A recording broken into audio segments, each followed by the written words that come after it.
San Antonio Spurs' 9-game winning streak comes to an end tonight as the Miami Heat come into town and defeat the Spurs 110-105.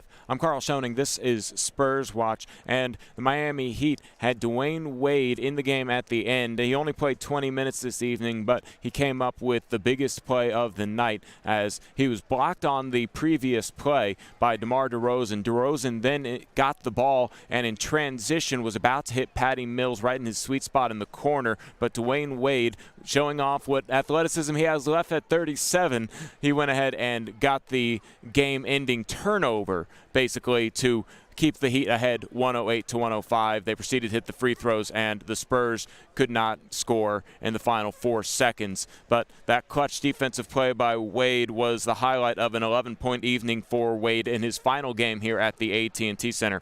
The Spurs fell behind by 11-2 to start the ball game. They were down 18 a couple points throughout the evening. They really did a good job battling back, adjusting to a 2-3 zone set up by the Miami Heat, also a matchup zone that they threw out there at times. And the Spurs had to work throughout the course of the ball game to try and figure out what looks they were going to get, and they answered the Heat spurts with spurts of their own, and eventually were able to make it a one-possession game with under a minute to play. But down the stretch, the Spurs were not able to get the buckets they needed, and that led to the Heat picking up with the victory. But again, strong performances off the bench. Every player off the bench was in double figures. 15 points from Rudy Gay, 17 apiece from both Patty Mills and Marco Bellinelli. Davis Bertans also added 10 points off of the bench. The Spurs kind of had what would be considered maybe a good loss in the sense that it didn't turn into, when it was 18 points in the third quarter, a eventual 22-25 point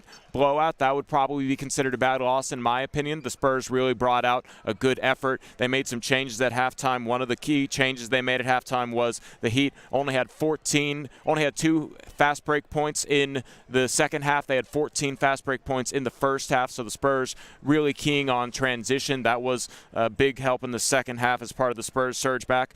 And the Spurs continue to be efficient from behind the arc when they need to shoot a higher volume of threes. Tonight, they boosted their shots up to 34 shots from behind three-point line, and they made 14. But it came down to Miami Heat, who started off with a 47% shooting from behind the arc first half, ended the night with 16 threes, and again, those Heat surges just a little too much for the Spurs. They fall to 42-30 on the season. The Miami Heat improved to 35-36. Next Spurs game will be Friday night at the Toyota Center in Houston, Texas, against the Houston Rockets. You can hear that game on 1200 WOAI. I'm Karl Schoening. This has been Spurs Watch. Thanks for watching.